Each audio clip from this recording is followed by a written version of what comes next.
Hello friends, knowledge मंडली में आप सभी का स्वागत है। आपकी तैयारी को अनवरत जारी रखते हुए पोक्सो और पोस्ट पर आधारित सरिस्का सीरीज 11 करने वाले हैं। और ये क्वेश्चंस है आपके लिए बहुत ही इंपॉर्टेंट होने वाले हैं, जैसे कि principal, vice principal, PGT, TGT, PRT, librarian, DC, AC, in KVS, NVS, EMRS और डी ट्रिपल एस भी, साथ में यूपीएससी, एसएससी और जुडिशरी एग्जाम्स के लिए भी ये क्वेश्चन सीरीज है, बहुत ही इंपॉर्टेंट होने वाली है। तो साथियों, शुरू करते हैं। पोक्सो और पोस्ट पर आधारित सरिस्का सीरीज 11 का पहला क्वेश्चन देख लेते हैं।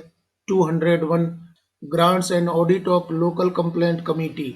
स्थानीय शिकायत समिति का अनुदान और लेखा परीक्षा है वो किस प्रकार से होता है, उसके बारे में ऑप्शन दिए गए हैं। देख लेते हैं कौन सा ऑप्शन ठीक हो जाएगा। The central government can by law in parliament give grants to state governments which can be used to pay fees or allowances. B option हो जाएगा। The state government may set up an agency and transfer the grants made under subsection 1 of section 8 to that agency. C option है। The agency shall pay to the district officer such sums as may be required for the payment of fees or allowances referred to in subsection 4 of section 7। और D option है। The accounts of the agency referred to in subsection 2 shall be maintained and audited in such manner as may in consultation with the accountant general of the state। और E option हो जाएगा all the above. Grants and audit of the local complaint committee के बारे में, अनुदान और लेखा परीक्षा के बारे में कौन कौन से पॉइंट है ठीक हो जाएंगे। सही उत्तर हमारा हो जाएगा ई ऑल दी अबव। मतलब कि स्थानीय शिकायत समिति का अनुदान और लेखा परीक्षा है वो इस प्रकार से संपन्न होगी। सबसे पहला है, the central government can by law in parliament give grants to state government, यानी कि सेंट्रल गवर्नमेंट संसद में कानून बना करके स्टेट गवर्नमेंट को ग्रांट देगी। Which can be use to pay fees और अलाउंसेज, ये काम लिए जा सकते हैं फीस को पेमेंट करने के लिए, अलाउंस को पे करने के लिए। बी ऑप्शन में बताया गया, the state government may set up an agency, राज्य सरकार एक एजेंसी का निर्माण कर सकती है, and transfer the grants made under sub section 1 of section 8 to that agency. मतलब कि जो सेंटर गवर्नमेंट के द्वारा स्टेट गवर्नमेंट को ग्रांट दिया गया था वो एजेंसी के रूप में स्टेट गवर्नमेंट इसको ट्रांसफर करेगी। और ये बात बताई गई है सब सेक्शन 1 ऑफ सेक्शन 8 में बताई गई है, एजेंसी के बारे में बताई गई है। और सी ऑप्शन में बताया गया, द एजेंसी शैल पे टू द डिस्ट्रिक्ट ऑफिसर, जो एजेंसी है वो डिस्ट्रिक्ट ऑफिसर को पे करेगी। आपको मालूम है कि एलसीसी के लिए डिस्ट्रिक्ट ऑफिसर नियुक्त किया जाएगा, तो वो एजेंसी है डिस्ट्रिक्ट ऑफिसर को फंड ट्रांसफर करेगी। Such sums as may be required for the payment of fees और allowances refer to in subsection 4 of section 7 में ये बताया गया है। जो भी शुल्क और भुगतान है उनका पेमेंट किया जाएगा डिस्ट्रिक्ट ऑफिसर के द्वारा। और डी ऑप्शन में बताया गया है, the accounts of the agency referred to in subsection 2 shall be maintained and audited in such manner as may in consultation with the accountant general of the state. मतलब कि इसका ऑडिट कौन करेगा, जो एजेंसी को फंड ट्रांसफर किया गया है इसका ऑडिट कौन करेगा, अकाउंटेंट जनरल ऑफ स्टेट करेगा। सही ऑप्शन हमारा हो जाएगा ई हो जाएगा ऑल दी अबव। सारे ऑप्शन है वो ठीक हो जाएंगे ग्रांट्स और ऑडिट के लिए। किसके लिए? एलसीसी के जो ग्रांट्स होते हैं, ऑडिट होते हैं, इनके लिए सभी पॉइंट ठीक हो जाएंगे। अगला सवाल देख लेते हैं। 202, under section 9(1) of the post act 2013 an aggrieved women can make a complaint of sexual harassment at workplace in writing to the internal committee within how much time from the date of incident। Post अधिनियम 2013 की धारा 9(1) के तहत एक पीड़ित महिला घटना की तारीख से कितने समय के भीतर आंतरिक समिति को लिखित में कार्यस्थल पर यौन उत्पीड़न की शिकायत कर सकती है। बहुत ही इंपॉर्टेंट क्वेश्चन है। With in a period of 2 months, with in a period of 3 months, with in a period of 6 months, with in a period of 1 month. तो सही उत्तर क्या हो जाएगा? पोस्ट अधिनियम 2013 की धारा 9(1) के तहत एक पीड़ित महिला घटना की तारीख से कितने समय के भीतर आंतरिक शिकायत समिति है उसको अपनी यौन उत्पीड़न की लिखित शिकायत है वो दर्ज कर सकती है। सही उत्तर हमारा बी हो जाएगा, within a period of 3 months. मतलब कि 3 महीने के अंदर उसको शिकायत दर्ज करनी होगी। घटना होने के 3 महीने के अंदर उसको अपनी शिकायत है वो दर्ज कर देनी होगी। सही उत्तर हमारा हो जाएगा बी हो जाएगा, within a period of 3 months। Move to question number 203। Where can an aggrieved woman complain of sexual harassment if the internal committee has not been constituted under section 9(1) of the POS Act 2013? अगर पोस अधिनियम 2013 की धारा 9(1) के तहत आंतरिक समिति का गठन नहीं किया गया है, आईसीसी का गठन नहीं किया गया है, तो पीड़ित महिला यौन उत्पीड़न की शिकायत कहां कर सकती है? यानी कि आईसीसी का गठन नहीं किया गया है। डियर फ्रेंड्स, आईसीसी के बारे में इससे पहले वाले क्वेश्चंस में हम चर्चा कर चुके हैं कि कैसे इसका गठन किया जाएगा और आईसीसी का गठन क्यों नहीं कर पा रहे हैं, ये भी बताया गया है। इससे पहले वाले वीडियोज में हम चर्चा कर चुके हैं कि क्यों आईसीसी का गठन नहीं हो पाया है। जब आईसीसी का गठन नहीं हुआ है तो पीड़ित महिला है अपनी शिकायत कहाँ दर्ज करेगी? ऑप्शन देख लेते हैं, women commission, internal complaint committee, local complaint committee, और डी ऑप्शन हो जाएगा डिस्ट्रिक्ट एडमिनिस्ट्रेशन। सही उत्तर हमारा होगा सी, लोकल कंप्लेंट कमेटी। यानी कि किसी कारण से एक ऑफिस में या एडमिनिस्ट्रेटिव यूनिट में आईसीसी का गठन नहीं हो पाया है तो क्या गठन किया जाएगा? एलसीसी। इस प्रकार के मामले सुनने के लिए एलसीसी डिस्ट्रिक्ट लेवल पर बनाई जाएगी और यहाँ पर पीड़ित महिला है अपनी शिकायत दर्ज कर सकती है। सही उत्तर हमारा हो जाएगा सी हो जाएगा, local complaint committee. Move to question number 204. Under section 9(1) of the POS Act 2013, in case of incidents of repeated sexual harassment, within what period the complaint of the incident should be made by the aggrieved woman? पोस अधिनियम 2013 की धारा 9(1) के तहत बार बार यौन उत्पीड़न की घटनाओं के मामले में किस अवधि के भीतर पीड़िता द्वारा घटना की शिकायत दर्ज की जानी चाहिए? यानी कि घटनाएं हैं वो लगातार बार बार हो रही हैं तो शिकायत कब करनी चाहिए? ऑप्शन देख लेते हैं, within 3 months from the date of last incident, within 3 months from the date of first incident, within 6 months from the date of last incident, within 1 month from the date of first incident.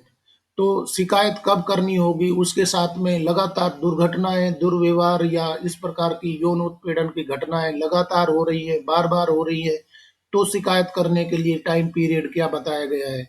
सही उत्तर हमारा हो जाएगा A हो जाएगा, within 3 months from the date of last incident. जो अंतिम घटना हुई है, अंतिम घटना के 3 महीने के अंदर उसको शिकायत दर्ज करनी होगी। अंतिम घटना के 3 महीने के अंदर शिकायत दर्ज करनी होगी उसको। सही उत्तर हमारा हो जाएगा ए हो जाएगा, within 3 months from the date of last incident. नया सवाल देख लेते हैं 205। If an aggrieved woman fails to file a complaint within the prescribed time, for what period can the internal committee or the local committee extend the time limit? यदि कोई पीड़ित महिला निर्धारित समय के भीतर शिकायत दर्ज करने में विफल रहती है तो आंतरिक समिति या स्थानीय समिति किस अवधि के लिए समय सीमा बढ़ा सकती है?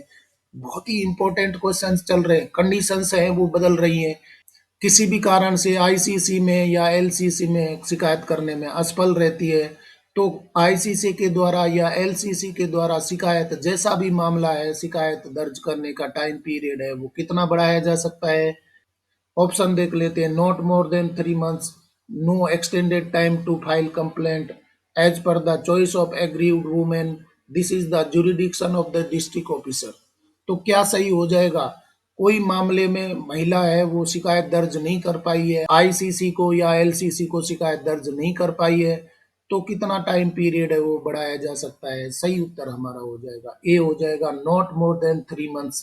यानी कि 3 महीने के अंदर शिकायत दर्ज करनी होगी, परंतु महिला है वो शिकायत दर्ज नहीं कर पाई, किसी भी कारण से शिकायत दर्ज करने में विफल रहती है, तो आईसीसी या एलसीसी है वो 3 महीने का समय और बढ़ा सकती है। 3 महीने का अतिरिक्त समय उसको दिया जा सकता है शिकायत दर्ज करने के लिए। सही उत्तर हमारा हो जाएगा ए हो जाएगा, not more than 3 months। Question number 206। Under Section 9 of the POS Act 2013, if aggrieved woman of sexual harassment is unable to make the complaint due to physical or mental incapacity or death or otherwise, then who can make the complaint?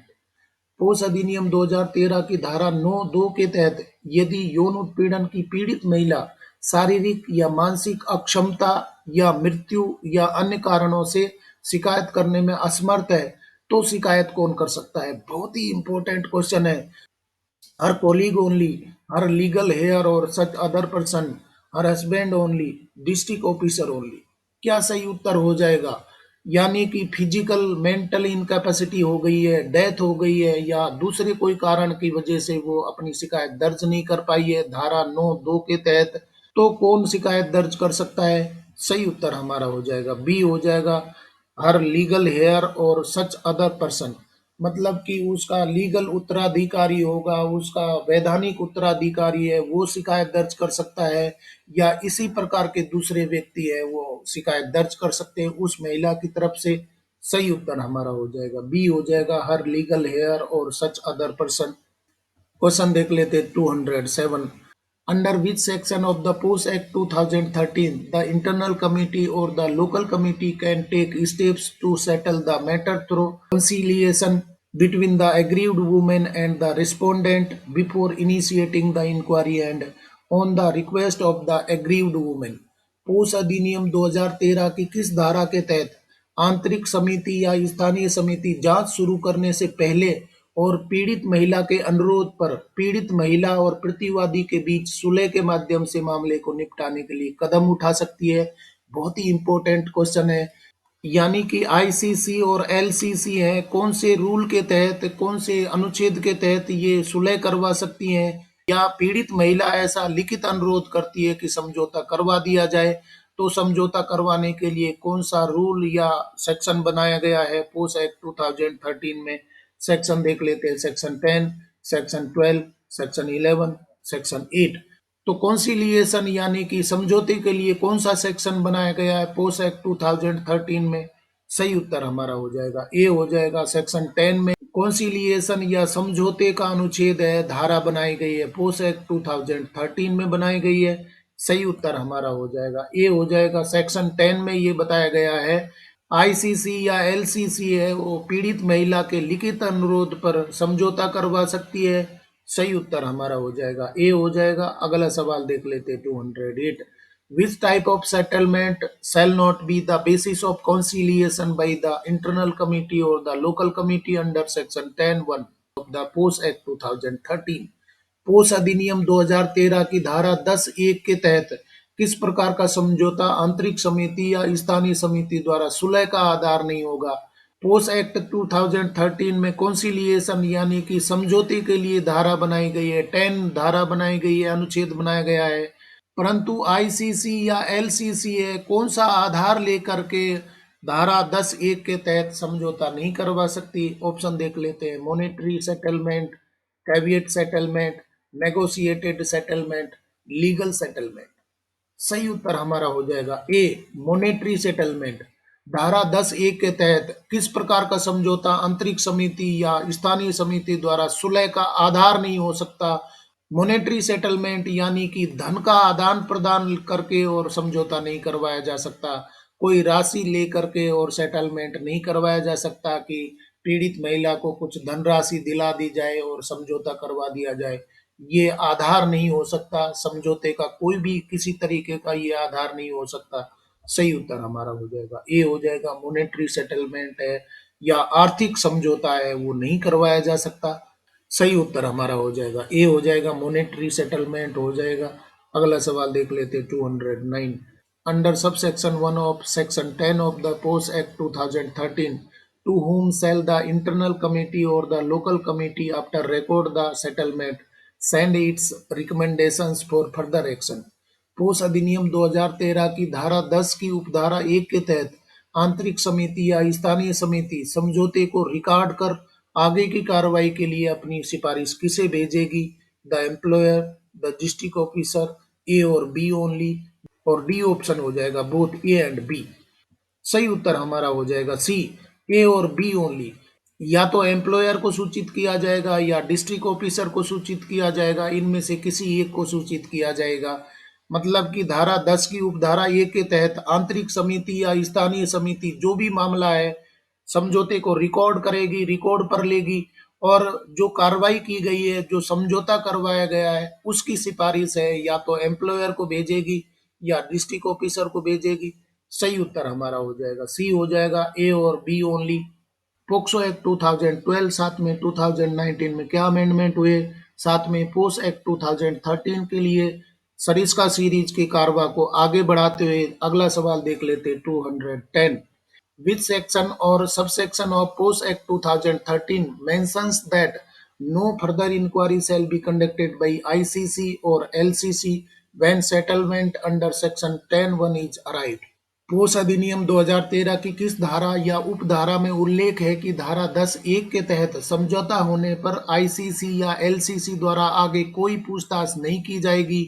ये कौन से section में बताया गया है? Section 12(2), section 10(2), section 10(4), section 11(1)। सही उत्तर हमारा हो जाएगा सी।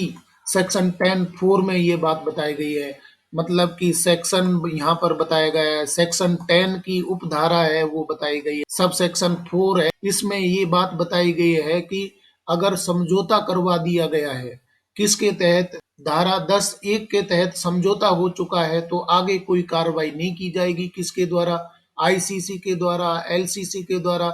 आगे कोई इंक्वायरी है, कोई पूछताछ है, वो नहीं रहेगी, जारी नहीं रखी जाएगी आईसीसी के द्वारा या एलसीसी के द्वारा। ये बताया गया है सब सेक्शन 4 ऑफ सेक्शन 10 में बताया गया है। सही उत्तर हमारा हो जाएगा सी हो जाएगा, सेक्शन 10(4) में बताया गया है। अगला सवाल देख लेते हैं 211। Who shall provide copies of the settlement as recorded under subsection 2 of section 10 to the aggrieved woman and the respondent? पीड़ित महिला और प्रतिवादी को धारा 10 की उपधारा 2 के तहत दर्ज समझौते की प्रतियां कौन प्रदान करेगा? पोस एक्ट 2013 की धारा 10 में ये बताया गया है कि समझौता करवाया जाएगा। लिखित अनुरोध अगर पीड़ित महिला का आ जाता है तो समझौता करवाया जाएगा इंक्वायरी करने से पहले। तो बताया गया है कि उपधारा 2 के तहत अगर समझौता दर्ज हो गया है, समझौता हो चुका है, तो उसकी प्रतियां हैं वो किसको भेजी जाएंगी, इसकी कॉपी किसको भेजी जाएगी? द इंटरनल कमिटी और the local committee, presiding officer, district officer, chairperson. सही उत्तर हमारा हो जाएगा ए, द इंटरनल कमिटी और द लोकल कमिटी। ये प्रतियां कौन प्रदान करेगा? इंटरनल कमिटी है या लोकल कमिटी है, पीड़ित महिला और प्रतिवादी को कॉपियां प्रदान करेंगे। धारा 2 के तहत समझौता हो चुका है तो आईसीसी और एलसीसी है, पीड़ित महिला को, एग्रीव्ड वुमेन को और साथ में रिस्पोंडेंट है यानी कि प्रतिवादी को कॉपियां दी जाएंगी। सही उत्तर हमारा ए हो जाएगा, द इंटरनल कमिटी और the local committee. Move to question number 212। Section 11(1) of the Post Act 2013 clearly states that if the respondent is an employee, then what action shall the internal committee or the local committee take under the provisions of section 10? Her question में conditions बदलती जा रही है। अगर पसंद आ रहे हैं तो लाइक बटन दबाइए। हिंदी अर्थ देख लेते हैं। पोस अधिनियम 2013 की धारा 11(1) स्पष्ट रूप से बताती है कि यदि प्रतिवादी एक कर्मचारी है तो आंतरिक समिति या स्थानीय समिति धारा 10 के प्रावधानों के तहत क्या कार्रवाई करेगी? क्वेश्चन में बताया गया है कि पोस अधिनियम 2013 की धारा 11(1) में ये बात बताई गई है कि यदि प्रतिवादी एक कर्मचारी है तो आंतरिक समिति या स्थानीय समिति धारा 10 के प्रावधानों के तहत, धारा 10 में समझौते का प्रावधान है परंतु समझौता नहीं हो पाता है या इस प्रकार की कोई कार्रवाई नहीं हो पाती है, तो धारा 10 के प्रावधानों के तहत आगे क्या कार्रवाई करेगी, कौन सी कार्रवाई हो सकती है? ऑप्शन देख लेते हैं। The ICC LCC will investigate the complaint as per the service rules applicable to the respondent. B option है, the ICC LCC shall forward the complaint to the police. और सी ऑप्शन है, the respondent will be tried under section 509 of the Indian penal code 45 of 1860। D option हो जाएगा all the above. सही उत्तर हमारा होगा A, the ICC LCC will investigate the complaint as per the service rules applicable to the respondent. यानी कि अगर वो प्रतिवादी कर्मचारी है तो उसके सर्विस रूल्स हैं, प्रतिवादी के यहाँ पर जो भी सर्विस रूल्स हैं, जो सेवा नियम बनाए गए हैं, उनके तहत कार्रवाई की जाएगी, उनके तहत इंक्वायरी की जाएगी। सही उत्तर हमारा हो जाएगा ए हो जाएगा, the ICC LCC will investigate the complaint as per the service rules applicable to the respondent. Question देख लेते 213। Such rule does not exist in the service provisions of the respondent. Within how many days the local committee will forward the complaint to the police for registering a case under section 509 of the Indian Penal Code? प्रतिवादी के सेवा प्रावधानों में ऐसा नियम मौजूद नहीं है, यानी कि प्रतिवादी की सर्विस में ऐसे कोई सेवा नियम मौजूद नहीं है। तो भारतीय दंड संहिता की धारा 509 के तहत मामला दर्ज करने के लिए स्थानीय समिति कितने दिनों के भीतर शिकायत को पुलिस को भेजेगी? ऑप्शन देख लेते हैं, 3 डेज, 7 डेज, 15 डेज, 30 डेज। सही उत्तर हमारा हो जाएगा बी, हो जाएगा 7 डेज। 7 दिनों के अंदर इस प्रकार की शिकायत है वो पुलिस को भेज दी जाएगी, क्योंकि ये शिकायत पुलिस को करनी होगी। प्रतिवादी है उसके यहाँ कोई ऐसा सेवा नियम नहीं है कि इंक्वायरी की जाए, या ऐसा हो सकता है कि प्रतिवादी है वो गवर्नमेंट जॉब में नहीं है, तो इसकी शिकायत है वो आगे भेजी जाएगी, पुलिस को भेजी जाएगी। किसके तहत? भारतीय दंड संहिता की धारा 509 के तहत मामला दर्ज करने के लिए पुलिस को भेज दिया जाएगा। कितने दिनों के अंदर भेज दिया जाएगा? 7 दिनों के अंदर भेज दिया जाएगा। सही उत्तर हमारा हो जाएगा बी, हो जाएगा 7 डेज। डियर फ्रेंड्स, क्वेश्चन पसंद आ रहे हैं तो अपने साथियों को जरूर भेजिए। अगला सवाल देख लेते हैं 214। In the case of A domestic worker to whom shall the local committee send the complaint within a period of 7 days for registering a case under section 509 of the Indian Penal Code 45 of 1860? घरेलू कामगार के मामले में भारतीय दंड संहिता 1860 का 45 की धारा 509 के तहत मामला दर्ज करने के लिए स्थानीय समिति 7 दिनों की अवधि के भीतर शिकायत किसके पास भेजेगी? District officer, chairman, police, women court. सही उत्तर हमारा हो जाएगा सी, पुलिस को ये मामला भेजा जाएगा। वहां पर बताया गया है कि अगर सर्विस रूल्स है तो सर्विस रूल्स हैं तो इंक्वायरी है वो सर्विस रूल्स के प्रोविजन के तहत की जाएगी, परंतु किसी नियोक्ता के यहाँ पर इस प्रकार के सर्विस रूल्स हैं जहां पर जांच या इंक्वायरी नहीं की जा सकती है, तो सर्विस रूल्स नहीं बने हैं तो 7 दिनों के अंदर शिकायत की जाएगी। इस क्वेश्चन में बिल्कुल कंडीशन बदल गई है, क्योंकि यहाँ बताया गया है कि घरेलू कामगार है, तो घरेलू कामगार है तो निश्चित रूप से इस प्रकार का कोई सर्विस रूल्स है वो नहीं होगा। तो इसकी शिकायत है धारा 509 के तहत मामला दर्ज करने के लिए स्थानीय समिति 7 दिनों के अंदर शिकायत कहाँ पर भेजेगी? सही उत्तर हमारा हो जाएगा सी, हो जाएगा पुलिस को भेजेगी, क्योंकि यहाँ पर घरेलू कामगार पीड़ित हुआ है तो स्थानीय शिकायत समिति यानी कि एलसीसी है वो 7 दिनों के भीतर धारा 509 के तहत केस दर्ज करने के लिए, मामला दर्ज करने के लिए शिकायत भेजेगी। किसको भेजेगी? पुलिस को भेजेगी। सही उत्तर हमारा हो जाएगा सी। अगला सवाल देख लेते 215। What action shall be taken if the aggrieved woman informs the internal committee or the local committee that any of the terms or conditions of the settlement arrived at under subsection 2 of section 10 have not been complied with by the respondent? यदि पीड़ित महिला आंतरिक समिति या स्थानीय समिति को सूचित करती है कि धारा 10 की उपधारा 2 के तहत समझौते के किसी भी नियम या शर्तों का प्रतिवादी द्वारा अनुपालन नहीं किया गया है, तो क्या कार्रवाई की जाएगी? कंडीशंस हैं बार बार बदलती जा रही है। पीड़ित महिला और प्रतिवादी के बीच में समझौता कर दिया गया था, समझौता करवा दिया गया था आईसीसी के द्वारा या एलसीसी के द्वारा, परंतु बाद में पता लगता है पीड़ित महिला शिकायत करती है कि जो समझौता करवाया गया था वो कंप्लाइड नहीं हुआ है, यानी कि समझौता है वो प्रतिवादी के द्वारा अनुपालन नहीं किया गया, माना नहीं गया है। तो आगे क्या कार्रवाई की जाएगी? आईसीसी के द्वारा या एलसीसी के द्वारा? ऑप्शन देख लेते हैं। The ICC LCC shall proceed to make an inquiry into the complaint to forward the complaint to the police, both A and B, neither A nor B. सही उत्तर हमारा हो जाएगा C, both A and B. दोनों ही कार्रवाई की जा सकती है। पीड़ित महिला है वो स्थानीय समिति को या स्थानीय समिति को सूचित करती है, जानकारी देती है कि धारा 10 की उपधारा 2 के तहत जो समझौता किया गया था वो नियम या शर्तों को प्रतिवादी नहीं मान रहा है, उसका अनुपालन नहीं कर रहा है, तो क्या कार्रवाई की जाएगी? सबसे पहले the ICC LCC shall proceed to make an inquiry into the complaint. जो पीड़ित महिला शिकायत कर रही है कि प्रतिवादी है वो समझौते को नहीं मान रहा है, तो इसकी इंक्वायरी की जा सकती है, शिकायत की इंक्वायरी की जा सकती है। और साथ में to forward the complaint to the police, अगर प्रतिवादी समझौते को नहीं मानता है तो इसकी कंप्लेंट है वो पुलिस में की जाएगी।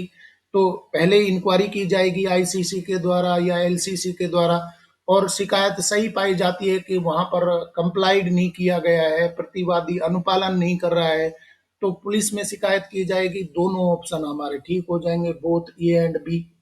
नया सवाल देख लेते 216। Under Section 11(1) of the Post Act 2013, where both the parties are employees, an opportunity of being heard shall be given to the parties during the inquiry, and a copy of the findings shall be provided to both the parties so that they may dash। Post अधिनियम 2013 की धारा 11(1) के तहत जहां दोनों पक्ष कर्मचारी हैं, जांच के दौरान पक्षकारों को सुनवाई का अवसर दिया जाएगा और निष्कर्षों की एक प्रति दोनों पक्षों को प्रदान की जाएगी ताकि वे डैश क्या कर सकते हैं आगे। Complaint against ICC, LCC, make representation against the findings, inform to higher authority, appeal। तो बताया गया है कि पोस्ट अधिनियम 2013 की धारा 11(1) के तहत जहां दोनों पक्ष कर्मचारी हैं, जांच के दौरान पक्षकारों को सुनवाई का अवसर दिया जाएगा और निष्कर्षों की एक प्रति दोनों पक्षों को प्रदान की जाएगी ताकि वे क्या कर सकते हैं। सही उत्तर हमारा हो जाएगा B, make representation against the findings. जो सुनवाई हुई थी, जो इंक्वायरी हुई थी, उसकी फाइंडिंग है, वो निष्कर्ष है, वो दोनों पक्षों को दे दिए गए हैं, उनकी प्रति दे दी गई है, तो वो क्या कर सकते हैं, अपना रिप्रेजेंटेशन है वो दे सकते हैं। दोनों पक्षकार है अपना प्रतिवेदन दे सकते हैं, अपने प्रतिवेदन दे सकते हैं, रिप्रेजेंटेशन दे सकते हैं, जो भी इंक्वायरी हुई है, निष्कर्षों के खिलाफ अपना प्रतिवेदन है वो जमा कर सकते हैं दोनों पक्षकार। सही उत्तर हमारा हो जाएगा बी हो जाएगा, make representation against the findings. Question देख लेते हैं 217। Which section oblique sub section of the post act 2013 provides that if the respondent is found guilty, the court may order the respondent to pay such amount to the aggrieved woman having regard to the provisions of section 15। Post अधिनियम 2013 की कौन सी धारा उपधारा प्रदान करती है कि यदि प्रतिवादी दोषी पाया जाता है तो अदालत प्रतिवादी को धारा 15 के प्रावधानों के संबंध में पीड़ित महिला को ऐसी राशि का भुगतान करने का आदेश दे सकती है। डियर फ्रेंड्स, आपको ध्यान रखना है कि आईसीसी या एलसीसी है वो कोई आर्थिक रूप से समझौता नहीं करवा सकती, आर्थिक समझौता नहीं करवा सकती। किसके तहत? सेक्शन 10 के तहत ये समझौता नहीं करवाया जा सकता है आईसीसी के द्वारा या एलसीसी के द्वारा, परंतु कोर्ट आदेश दे सकता है। कोर्ट है वो आदेश दे सकता है धारा 15 के तहत जो प्रावधान किए गए हैं, पीड़ित महिला को ऐसी धनराशि भुगतान करने का आदेश दे सकती है। तो ये बात कौन से सेक्शन में बताई गई है? सब section 1 of section 10, sub section 2 of section 11, सब section 1 of section 12, sub section 4 of section 11। सही उत्तर हमारा हो जाएगा B, sub section 2 of section 11। अगला सवाल देख लेते हैं 218। Under section 11(1) of the post act 2013, what kind of powers are vested with the internal committee or the local committee for the purpose of conducting the inquiry। Post अधिनियम 2013 की धारा 1 के तहत जांच करने के उद्देश्य से आंतरिक समिति या स्थानीय समिति के पास किस प्रकार की शक्तियां निहित हैं?